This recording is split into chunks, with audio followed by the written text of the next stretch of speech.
నమస్కారం. తెలుగు మొరల్ క్రానికల్స్కు ఘన స్వాగతం. అనగనగా పచ్చని ప్రకృతి ఒడిలో నిద్రిస్తున్న ఒక అందమైన పల్లెటూరు. దాని పేరు గాలివాడ.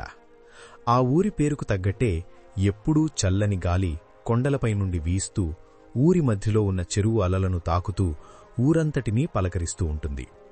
ఆ ఊరి పొలిమేరల్లో ఒక చిన్న పెంకుటిల్లు, దానికి ఆనుకుని ఉన్న ఒక పాత వేప చెట్టు కింద కొమురయ్య అనే వృద్ధుడు తన భార్య లచ్చమ్మతో కలిసి నివసిస్తూ ఉండేవాడు.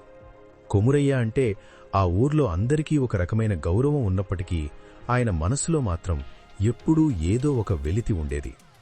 తెల్లవారుజామున కోడికుయ్యకముందే లేచి తలపాగా చుట్టుకుని చేతిలో కర్ర పట్టుకుని తనకున్న 2 ఎకరాల ఎండుభూమి వైపు నడుచుకుంటూ వెళ్లేవాడు. దారి పొడవున పక్కనే ఉన్న పెద్ద పెద్ద భూస్వాముల పొలాలు, పచ్చని వరిచేలు చూసినప్పుడు ఆయన మనసులో ఒక రకమైన ఆవేదన కలిగేది. నా కర్మ కొద్దీ నాకీ చిన్న ముక్క మిగిలింది, అది కూడా వర్షం పడితేనే పండుతుంది, లేకపోతే కరువు పాలవుతుంది అని తనలో తాను గొనుక్కునేవాడు. లచ్చమ్మ మాత్రం చాలా దైవచింతన గల మనిషి. ఏవండి, ఉన్నదాంట్లో మనం హాయిగా గంజితాగి బతుకుతున్నాం గదా, ఈ వయసులో ఇంకా ఆ కోరికలెందుకు అని సర్ది చెప్పేది. కాని కొమురయ్యకు ఆమె మాటలు అరణ్యరోదనలా అనిపించేవి.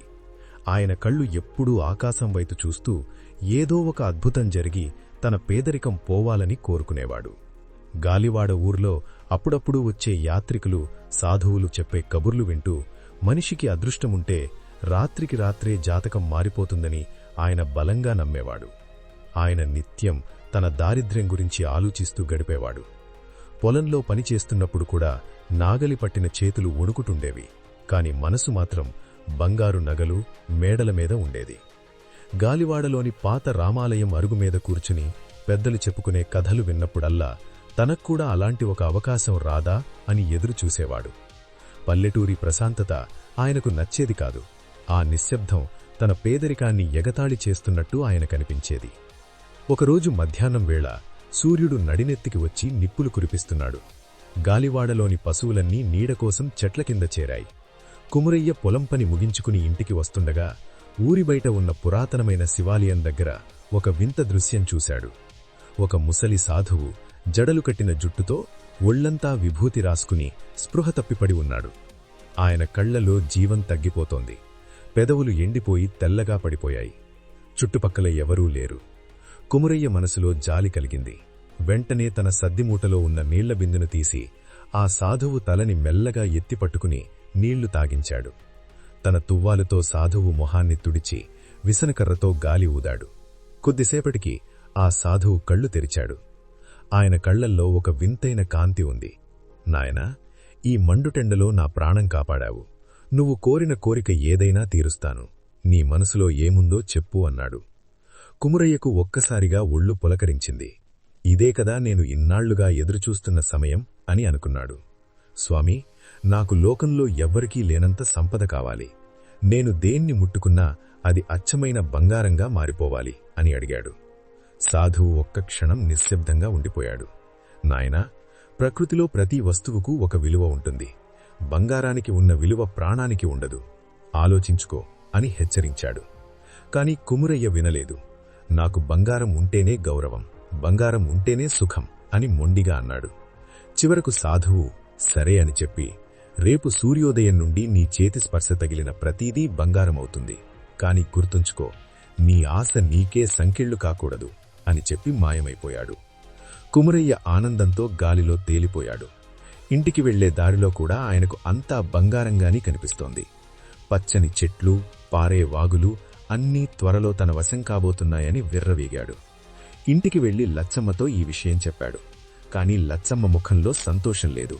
ఏవండి, వద్దు, ఈ మాయామర్మం మనకు వద్దు. మన కష్టం మనల్ని కాపాడుతుంది, కాని ఇలాంటి వరాలు అరిష్టాన్ని తెస్తాయి అని ప్రాధేయపడింది. కొమురయ్య ఆమెను విసుక్కున్నాడు. నీకేం తెలుసు? రేపటి నుండి ఈ గాలివాడంతా నా కాళ్ల దగ్గర ఉంటుంది అని గర్వంగా అన్నాడు. ఆ రాత్రి కొమురయ్యకు అస్సలు నిద్ర పట్టలేదు. గాలివాడ గ్రామమంతా నిశ్శబ్దంగా ఉంది. కాని ఆయన గుండె చప్పుడు మాత్రం ఆయనకే వినిపిస్తోంది. తన పాత పెంకుటిల్లు రేపటి నుండి బంగారు భవనం అయిపోతుందని, ఊర్లో అందరూ తన కాళ్ల దగ్గర కూర్చుంటారని కలలు కన్నాడు. తెల్లవారుజామున 4 గంటలకే లేచి కూర్చున్నాడు. ఆకాశంలో చుక్కలు ఇంకా మెరుస్తూనే ఉన్నాయి. మెల్లగా సూర్యుడు తూర్పున ఉదయిస్తూ తన కిరణాలతో గాలివాడలోని పొలాలను ముద్దాడుతున్నాడు. మొదటి కిరణం కొమురయ్య కిటికీ గుండా లోపలికి రాగానే ఆయన గజగజ వణుకుతున్న చేతులతో పక్కనే ఉన్న చెక్క మంచాన్ని తాకాడు. అద్భుతం! ఆ నల్లని చెక్క కాస్త మెరిసిపోయే పసుపురంగు బంగారంగా మారిపోయింది. కొమురయ్య కళ్ళు బైర్లు కమ్మాయి.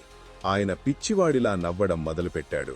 ఇంట్లో ఉన్న కుండలు, గిన్నెలు, బట్టలు, గోడలు దేన్ని తాకితే అది బంగారమైపోతోంది. లచ్చమ్మ నిద్రలేచి చూసేసరికి ఇల్లంతా వెలుగులతో నిండిపోయింది. ఆమె భయంతో వణికిపోయింది. ఏవండి, ఇదేమిటి? మన ఇల్లు ఇలా అయిపోయిందేమిటి? ఇది దైవకృప కాదు, ఏదో శాపంలా ఉంది అని ఏడ్చింది. కాని కుమురయ్య ఆమెను విసిరికొట్టాడు. పిచ్చిదానా, మనమిక రాజులం, ఈ బంగారంతో లోకాన్ని కొనవచ్చు అని గర్వంగా అన్నాడు. ఆయన బయటకు వెళ్లి తన పెరట్లోని చెట్లను తాకాడు. అవి బంగారు శిల్పాల్లా మారిపోయాయి. పూలు రాలి బంగారు రేకులుగా నేలమీద పడ్డాయి. గాలివాడ ప్రజలు కొమురయ్య ఇంటి ముందు వెలుగులు చూసి గుంపులు గుంపులుగా వచ్చారు. అందరూ నోళ్లమీద వేళ్లు వేసుకుని చూస్తున్నారు. కొమురయ్య తన ఐశ్వర్యాన్ని చూసి గర్వంతో ఊగిపోయాడు. గంటలు గడుస్తున్నాయి. ఎండ ముదురుతోంది. కుమురయ్యకు ఆకలివేసింది. లచ్చమ్మ భయపడుతూనే అన్నం పళ్ళెం తెచ్చిపెట్టింది. ఆయన ఆకలితో ఒక ముద్ద తీసుకోబోయాడు. కాని ఆశ్చర్యం! ఆ మెత్తని అన్నం ఆయన చేయి తగలగానే గట్టిపడి బంగారు గింజలుగా మారిపోయింది. నోట్లో పెట్టుకుంటే పళ్ళు విరిగిపోయేలా ఉన్నాయి. కుమురయ్యకు గొంతు ఎండిపోతోంది. నీళ్ల గ్లాసు పట్టుకున్నాడు. ఆ గ్లాసు బంగారమైంది. లోపల ఉన్న నీరు కాస్తా గడ్డకట్టి బంగారు ముక్కల్లా మారిపోయాయి. ఒక్క చుక్క నీరు కూడా గొంతు దిగడం లేదు. ఎంత సంపద ఉంటే ఏం లాభం? ప్రాణం నిలబడాలంటే అన్నం, నీళ్లు కావాలి కదా అనే సత్యం ఆయనకు మెల్లగా బోధపడటం మొదలైంది. ఆకలి దహించివేస్తోంది. దాహం ప్రాణం తీస్తోంది.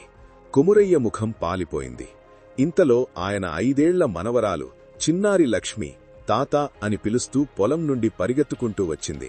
ఆమెకు ఈ విషయాలేమీ తెలియదు. తాతను చూడగానే ఆనందంతో ఆయన కాళ్లను హత్తుకుంది. కుమురయ్య వద్దని వారించేలోపే జరగాల్సింది జరిగిపోయింది. ఆయన చేతులు ఆమె మీద పడగానే ఆ పసిపాప కదల్లేని, మెదల్లేని ఒక బంగారు బొమ్మలా మారిపోయింది. ఆమె కళ్లలో ఉన్న చిలిపిదనం, పెదవులపై ఉన్న నవ్వు అలాగే నిలిచిపోయాయి. కాని ఆ శరీరంలో వేడిలేదు, శ్వాసలేదు. కొమురయ్య గుండె చెరువయ్యింది. లచ్చమ్మ ఆ దృశ్యం చూసి గుండెలు బాదుకుంటూ ఏడ్చింది. గాలివాడ ప్రజలంతా హాహాకారాలు చేశారు. కొమురయ్యకు అప్పుడు అర్థమైంది తను ఎంత పెద్ద తప్పు చేశాడో. ప్రాణం లేని బంగారం ప్రాణమున్న మనిషిని భర్తీ చేయలేదు. ఆకలిని తీర్చలేని సంపద, దాహాన్ని చల్లార్చలేని బంగారం దేనికి? తన అతి ఆశ వల్ల తన వంశాంకురాన్ని పోగొట్టుకున్నానని ఆయన కుమిలిపోయాడు. పిచ్చివాడిలా అడవివైపు పరిగెత్తాడు. దారిలో కనిపించిన రాళ్లు, రప్పలు అన్నీ ఆయన తాకిడికి బంగారమైపోతున్నాయి. కాని ఆయనకు అవి ఇప్పుడు ముళ్లలా కనిపిస్తున్నాయి. ఆ శివాలయం దగ్గరికి వెళ్లి, స్వామి, నాకు ఈ బంగారం వద్దు, నా మనవరాలిని నాకు ఇచ్చేయండి, నేను మళ్లీ ఆ పాత కుమురయ్యగానే ఉంటాను, నా కష్టమే నాకు సుఖం అని ఏడుస్తూ భూమిమీద పడి దొర్లాడాడు. ఆయన కన్నీళ్లు నేలను తాకి బంగారు ముత్యాల్లా మారుతున్నాయి.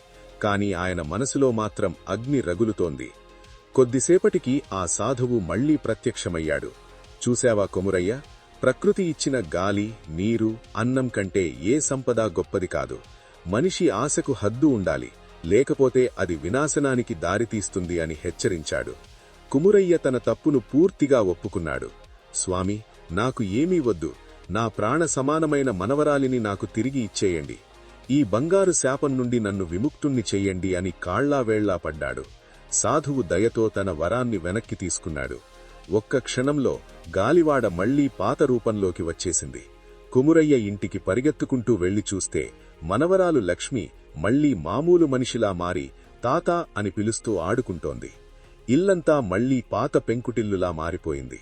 మట్టికుండలో చల్లని నీరు ఉన్నాయి. కొమురయ్య ఆ నీటిని తాగుతుంటే అమృతంలా అనిపించింది. లచ్చమ్మ వండిన గంజి తాగుతుంటే అది ప్రపంచంలోనే అత్యంత రుచికరమైన ఆహారంలా తోచింది. ఆ రోజు నుండి కొమురయ్యలో పూర్తి మార్పు వచ్చింది. తనకున్న 2 ఎకరాల పొలంలోనే కష్టపడి పనిచేస్తూ లచ్చమ్మతో కలిసి తృప్తిగా జీవించాడు. గాలివాడ ప్రజలకు కొమురయ్య జీవితం ఒక పెద్ద పాఠంగా నిలిచిపోయింది. అతి ఆశ దుఃఖానికి చేటు అని వారు తెలుసుకున్నారు. కొమురయ్య ఇప్పుడు సంపన్నుడు కాదు, కాని ఆయన మనసు నిండా ప్రశాంతత ఉంది. ప్రతి ఉదయం ఆయన వేప చెట్టు కింద కూర్చుని ప్రకృతిని చూసి మురిసిపోయేవాడు. బంగారం కంటే పచ్చని ఆకే విలువైనది అని ఆయనకు అర్థమైంది. ఆ ఊరి జనం ఇప్పటికీ కొమురయ్య కథను చెప్పుకుంటూనే ఉంటారు. ఈ కథలోని నీతి ఏమిటంటే, మన దగ్గర ఉన్నదానితో తృప్తిపడటం నేర్చుకోవాలి. అతి ఆశ మనిషిని అంధుణ్ణి చేస్తుంది మరియు ప్రాణప్రదమైన మనుషులను కూడా దూరం చేస్తుంది. నిజమైన సంపద అనేది మన ఆరోగ్యం, మన కుటుంబం మరియు ప్రకృతి ఇచ్చే వనరులలోనే ఉంది. డబ్బు, బంగారం, సౌకర్యాలను ఇవ్వగలవేమో కాని శాంతిని, ప్రేమను ఇవ్వలేవు. ఈ కథ మీ హృదయాన్ని తాకినట్లయితే దయచేసి మా ప్రయత్నాన్ని ప్రోత్సహించడానికి ఈ వీడియోను లైక్ చేయండి. ఈ గొప్ప నీతిని మీ స్నేహితులకు మరియు కుటుంబ సభ్యులకు షేర్ చేయండి. మా తదుపరి అద్భుతమైన కథలను అస్సలు మిస్ అవ్వకుండా ఉండడానికి ఇప్పుడే సబ్స్క్రైబ్ చేసుకోండి మరియు పక్కనే ఉన్న గంట సింబల్పై క్లిక్ చేయండి. తెలుగు మోరల్ క్రానికల్స్ కుటుంబంలో ఒకరిగా చేరినందుకు మీకు ధన్యవాదాలు.